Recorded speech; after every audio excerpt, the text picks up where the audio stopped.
मित्रांनो, आज आपण कॅपॅसिटर स्टार्ट या मोटरची फिरण्याची दिशा कशा पद्धतीने बदलवतात या संदर्भात माहिती घेणार आहोत। मी बोर्डवर टायटल लिहितो।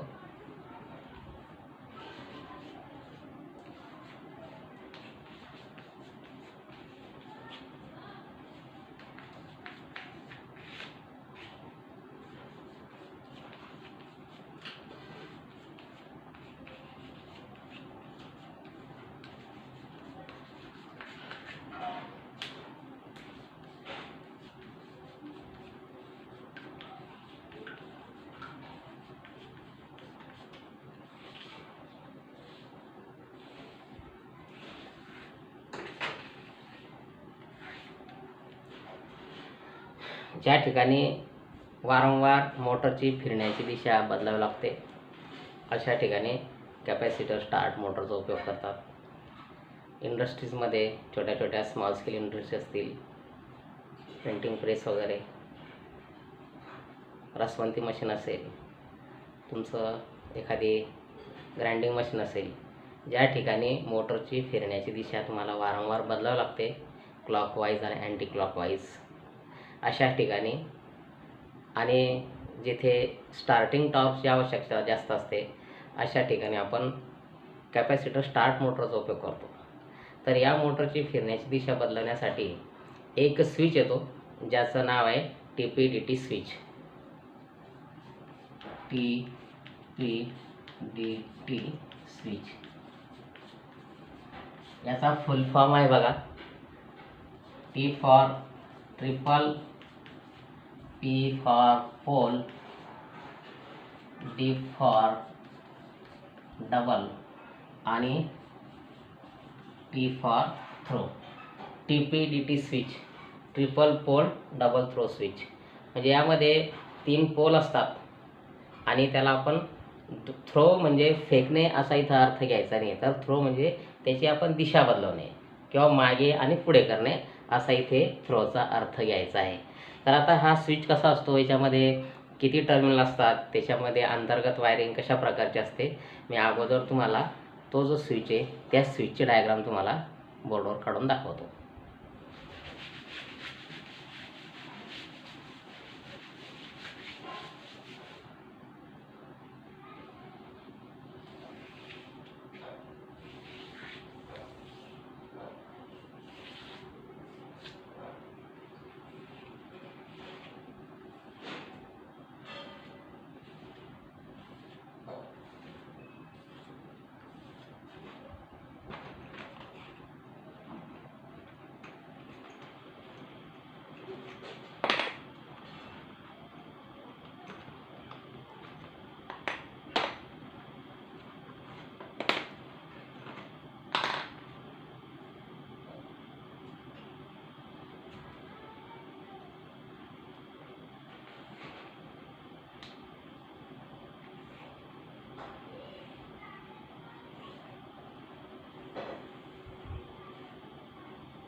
बघा, हा तुमच्या समोर स्विच काढलेला आहे, याची ही अंतर्गत वायरिंग आहे। या स्विचमध्ये एकूण 9 पॉईंट्स असतात। या पहिल्या पोलमध्ये 3 पॉईंट्स, दुसऱ्या पोलमध्ये 3 पॉईंट आणि या तिसऱ्या पोलमध्ये हे 3 पॉईंट्स आहेत। आणि हे त्या स्विचचं हँडल आहे की जे आपण मागे किंवा पुढे करू शकतो। आता ही जी ब्ल्यू लाईन आहे, ही जी निळी रेषा आहे, ही न्यूट्रलसाठी वापरलेली आहे। म्हणजे हा पॉईंट, हा पॉईंट, हा पॉईंट आणि त्यानंतर हा पॉईंट हे एका वायरच्या सहाय्याने जोडलेले आहेत, ते न्यूट्रल वायर आहे. नंतर हे जे लाल रेष तुम्हाला दिसते आहे, ही लाल रेष हे फेजसाठी आहे. हा पॉईंट आणि हा पॉईंट फेजसाठी जोडलेला आहे. नंतर त्या स्विचमध्ये बघा इथं एस लिहिलेला आहे, या पॉईंटवर इथं एस लिहिलेला आहे आणि इथे आर लिहिलेला आहे, इथं एन आणि इथं एल. म्हणजे याचा अर्थ असा आहे की ज्या ठिकाणी तुम्हाला एल लिहिलेला आहे, एल म्हणजे लाईव्ह, म्हणजे तिथे तुम्हाला फेज वायर जोडायची आहे, जी मी तुम्हाला आता जोडून दाखवलेली आहे. आणि जिथे एन लिहिलेलं आहे त्या ठिकाणी तुम्हाला एन फॉर न्यूट्रल, म्हणजे तुम्हाला इथे न्यूट्रल वायर जोडायची आहे. आता इथे बघा यस यस आर. आता इथे तुम्हाला काय जोडायचं आहे, तर इथे एल आणि आर. तर इथे लाईव्ह आणि रनिंग वाइंडिंगचं एक टोक, इथे स्टार्टिंग वाइंडिंगचं एक टोक, इथे स्टार्टिंग वाइंडिंगचं दुसरं टोक आणि इथे रनिंग वाइंडिंगचं दुसरं टोक. म्हणजे हा स्विच खोलल्यानंतर तुम्हाला अशा पद्धतीने आतमध्ये त्याची रचना दिसेल. तुम्हाला फक्त एवढंच करायचं आहे की फेज वायर, न्यूट्रल वायर कुठे जोडायचे आहे आणि रनिंग वाइंडिंगचे 2 टोकं कुठे जोडायचे आहेत आणि स्टार्टिंग वाइंडिंगचे 2 टोके कुठे जोडायचे आहेत. तर ते ऑलरेडी मी तुम्हाला पुन्हा एकदा सांगतो. जिथे एल आणि आर लिहिलेलं आहे तिथे तुम्हाला फेज आणि रनिंगचं एक टोक जोडायचं आहे. ज्या पॉईंटला एन लिहिलेलं आहे तिथे न्यूट्रल वायर जोडायची आहे. जिथे आर लिहिलेलं आहे तिथे रनिंग वाइंडिंगचं उरलेलं टोक जोडायचं आहे. आणि इथे जे 2 पॉईंट आहे यस यस, तर इथे स्टार्टिंग वाइंडिंगचे 2 टोके जोडायचे आहेत. एवढं तुम्हाला करायचं आहे. आता या स्विचच्या माध्यमातून नेमक्या कशा प्रकारे मोटरची फिरण्याची दिशा बदलते हे आपण बघूया. त्यापूर्वी फिरण्याची दिशा कशी बदलते ते मी तुम्हाला थोडक्यात सांगतो. तर कॅपॅसिटर स्टार्ट मोटरमध्ये जर रनिंग वाइंडिंग आणि स्टार्टिंग वाइंडिंग या दोन्ही वाइंडिंगमधून प्रवाहाची दिशा जर सारखी असेल तर ती मोटर क्लॉकवाईज दिशेने फिरते, म्हणजे घड्याळाच्या दिशेने. आणि जर रनिंग वाइंडिंग आणि स्टार्टिंग वाइंडिंग यामधून वाहणाऱ्या प्रवाहाची दिशा जर एकमेकांच्या विरुद्ध असेल तर ती मोटर अँटी क्लॉकवाईज, म्हणजे सुलट घड्याळाच्या उलट दिशेने ती मोटर फिरते. मात्र या दोन्ही जोडणीमध्ये एक गोष्ट लक्षात ठेवावी लागते की रनिंग वाइंडिंग ही नेहमी पॅरललमध्येच असली पाहिजे, समांतरमध्येच असली पाहिजे. आणि कॅपॅसिटर हा स्टार्टिंग वाइंडिंगच्याच सिरीजमध्ये जोडला गेला पाहिजे, एवढी खबरदारी मात्र घ्यावी लागते. तर मग आता आपण बघूया की कशा पद्धतीने या स्विचच्या माध्यमातून आपण वाइंडिंगच्या टोकांमध्ये अदलाबदल करून त्या वाइंडिंगमधून वाहणाऱ्या प्रवाहाची दिशा कशा पद्धतीने बदलवता येते आणि कशा पद्धतीने ते मोटर फिरते.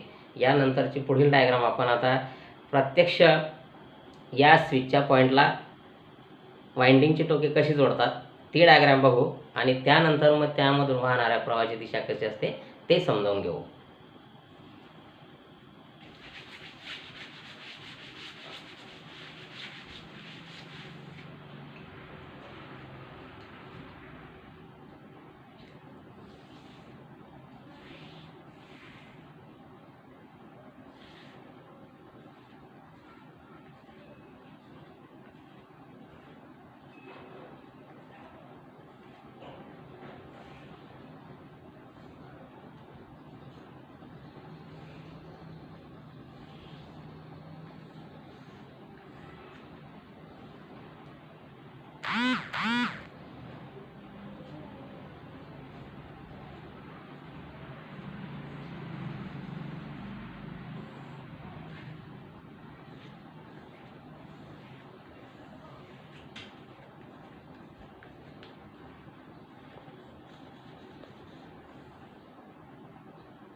बघा समोर डायग्राम दाखवलेली आहे मोटरचे वाइंडिंगचं, सप्लायची टोके आणि TP-DT या स्विचमधील जे टर्मिनल्स आहेत त्यांची सर्व जोडणी आपण या ठिकाणी दाखवलेली आहे. बघा काय केलेलं आहे, स्टार्टिंग वाइंडिंगच्या सिरीजमध्ये हा सेंट्रीफ्युगल स्विच असतो, हा आतमध्ये असतो सेंट्रीफ्युगल स्विच, बाहेर कॅपॅसिटर. इथून जिथे मी तुम्हाला अगोदरच्या डायग्राममध्ये सांगितलं होतं की जिथे यस लिहिलेलं आहे तिथे वरच्या टोकाला तिथून निघालेली वायर ही कॅपॅसिटरला द्यायची, कॅपॅसिटरपासून निघालेली सेंट्रीफ्युगल स्विचला द्यायची. म्हणजे ही आतमध्ये असेल परंतु वायर बाहेर आलेली असेल. नेमप्लेट जी असेल आपली कनेक्शन प्लेट, त्या कनेक्शन प्लेटमध्ये ही वायर आलेली असेल ती इथे जोडायची आहे. त्यानंतर या स्टार्टिंग वाइंडिंगची म्हणजे जे दुसरं टोक आहे ते जिथं यस लिहिलेलं आहे त्या ठिकाणी जोडायचं आहे. वाटल्यास पुन्हा मी लिहितो, इथे यस लिहिलेलं असतं, इथे पण यस लिहिलेलं असतं, इथं R, इथे N, इथे L आणि R अशा पद्धतीने लिहिलं असतं. तर जिथे यस लिहिलेलं आहे तिथे स्टार्टिंग वाइंडिंगचं एक टोक, दुसरं यस जिथं लिहिलं आहे तिथे स्टार्टिंग वाइंडिंगचं दुसरं टोक, आणि जिथे R लिहिलं आहे तिथे रनिंग वाइंडिंगचं एक टोक, आणि जिथे L आणि R लिहिलं आहे, L म्हणजे लाईव्ह म्हणजे फेज, ही फेज वायर जोडायची आहे आणि तिथूनच ही वायर काढायची आहे, ती रनिंगच्या एका टोकाला द्यायची आहे, आणि जिथे N लिहिलेलं आहे तिथे न्यूट्रल वायर जोडायची. तर बघा आता कशा पद्धतीने या दोन्ही वाइंडिंगमधून करंट फ्लो होतो. बघा जर या वाइंडिंगमधून बघा अशा पद्धतीने करंट येईल आणि या रनिंग वाइंडिंगमधून असं इथं न्यूट्रल मिळेल, कारण मी हे जोडलेलं आहे. बघा या स्विचची पोझिशन आपण पुढे करतोय, म्हणजे हा आणि हा पॉईंट जोडलेला आहे, नंतर हा आणि हा पॉईंट जोडला, आणि हा आणि हा पॉईंट जोडलेला आहे. तर बघा हा आणि हा जोडल्यामुळे इथला न्यूट्रल इथे आहे आणि इथला न्यूट्रल इथे मिळाला, आणि तो न्यूट्रल स्टार्टिंगच्या एका टोकाला मिळाला. बरोबर. आता इथून या पॉईंटला फेज आलेला आहे, हा जो फेज आहे हा इथे मिळाला आणि इथून इथे मिळाला, म्हणजे या वाइंडिंगमधून प्रवाहाची दिशा अशी वाहिली.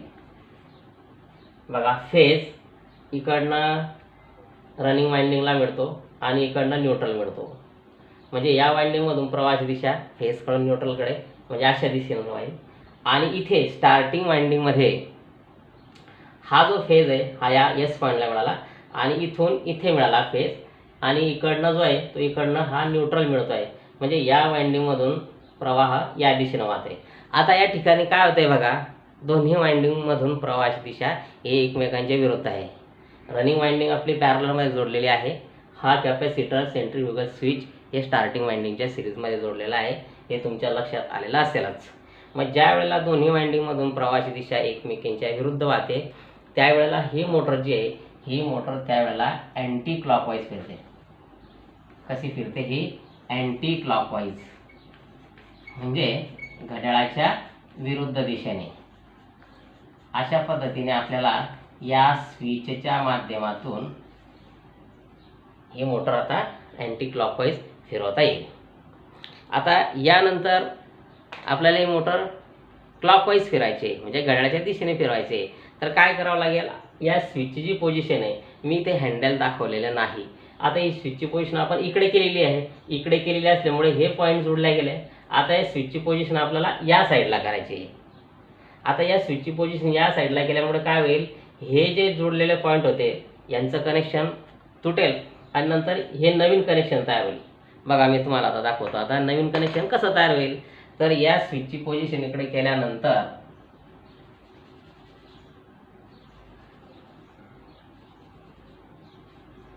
या स्विचची पोझिशन मागे केल्यानंतर हे कनेक्शन जोडले जाते. बघा हे पॉईंट जोडले जाते, हा आणि हा पॉईंट जोडला गेला, हा आणि हा पॉईंट जोडला गेला, म्हणजे हे अगोदरचे जे पॉईंट होते त्यांची जोडणी सुटी होऊन त्याऐवजी इथे अशा प्रकारची ही नवीन जोडणी तयार झाली. आता नवीन जोडणी तयार झाल्यामुळे काय झालं बघा, हा फेज आहेच, रनिंगच्या फेजमध्ये कुठलाच बदल होणार नाही कारण ते डायरेक्ट जोडलेले आहे आपण. म्हणजे हा फेज जो आहे तो या वाइंडिंगला मिळेल, आणि हा जो न्यूट्रल अगोदर रनिंगला न्यूट्रल इथे आलेला होता, इथून इथे मिळत होता, आता इथून इथे मिळेल, इथे न्यूट्रल मिळेल. म्हणजे फेज टू न्यूट्रल म्हणजे या रनिंग वाइंडिंगमधून प्रवाहाची दिशा ही अशा पद्धतीची आहे. फक्त आता काय झालं आहे बघा, या स्टार्टिंगच्या टोकांमध्ये आदला बदल झाली. म्हणजे इथे अगोदर तुमचा न्यूट्रल मिळत होता, आता फेज मिळेल बघा. हा जो फेज आहे हा इथे आहे. म्हणजे प्रवाहाची दिशा जी असेल ती प्रवाहाची दिशा अशी कॅपॅसिटरकडून अशा पद्धतीने राहील. न्यूट्रल इथे अगोदर आपल्याला हा फेज मिळत होता, हा आणि हा पॉईंट जोडलेला होता, त्याच्यामुळे इथला फेज इथे मिळत होता. आता हा पॉईंट कट झाला, हा जोडला आहे, इथं तुमचा न्यूट्रल आलेला आहे बघा. हे बघा, हा न्यूट्रल इथून इथे आलेला आहे. हा लक्षात. त्याच्यामुळे इथे न्यूट्रल मिळाला, म्हणजे इथे न्यूट्रल मिळाला, इकडनं फेज मिळाला. म्हणजे इथून फेजकडून न्यूट्रलकडे जी दिशा आहे स्टार्टिंग वाइंडिंगमधून वाहणाऱ्या प्रवाहाची, ती सुद्धा रनिंग प्रमाणेच आहे. अशा पद्धतीने ही प्रवाहाची दिशा आहे. दोन्ही वाइंडिंगमधून प्रवाहाची दिशा सारखी आहे. आता ज्या वेळेला दोन्ही वाइंडिंगमधून प्रवाहाची दिशा सारखी असते त्यावेळेला कॅपॅसिटर स्टार्ट मोटर ही क्लॉकवाईज दिशेने फिरते. म्हणजे ही जी आहे ही आता क्लॉकवाईज म्हणजे घड्याळाच्या दिशेने, अशा पद्धतीने ही मोटर आता क्लॉकवाईज दिशेने फिरेल. क्लॉकवाईज या दिशेने ही मोटर फिरेल. म्हणजे TPDT स्विचच्या माध्यमातून आपण फक्त एका वाइंडिंगच्या टोकांमधला अदलाबदल करतो. टोकांमध्ये अदलाबदल झाली म्हणजे त्या वाइंडिंगमधून वाहणाऱ्या प्रवाहाची दिशा बदलते आणि दिशा बदलली म्हणजे मोटरची फिरण्याची दिशा बदलते. तर अशा पद्धतीने TPDT स्विचच्या माध्यमातून आपण कॅपॅसिटर स्टार्ट मोटरची फिरण्याची दिशा बदलू शकतो. मला आशा आहे TPDT स्विचच्या अंतर्गत रचना, त्यामध्ये असणारे टर्मिनल्स, त्यावर दिलेले जे इंडिकेशन्स आहेत रनिंगचे, स्टार्टिंगचे, फेज वायर, न्यूट्रल वायर, ते कुठे जोडायचे तुम्हाला समजलंच असेल. एवढी जोडणी फक्त आपल्याला करायची आहे. एवढी जोडणी केल्यानंतर आणि या स्विचचं वर्किंग कसं चालतं हे पण तुमच्या लक्षात आलं असेल. स्विच पुढे केल्यानंतर कोणते टर्मिनल जोडले जातात, त्यावेळेला वाइंडिंगमधून म्हणजे कोणत्या दिशेने प्रवाह वाहतो, नंतर स्विचची पोझिशन आपण मागे टाकली त्यावेळेला कोणते टर्मिनल जोडले जातात आणि त्यानंतर कोणत्या वाइंडिंगच्या टोकामध्ये अदलाबदल होते आणि प्रवाहाची दिशा कशी बदलते, हे सर्व तुमचं लक्षात आलेलं असेल अशी मी अपेक्षा व्यक्त करतो.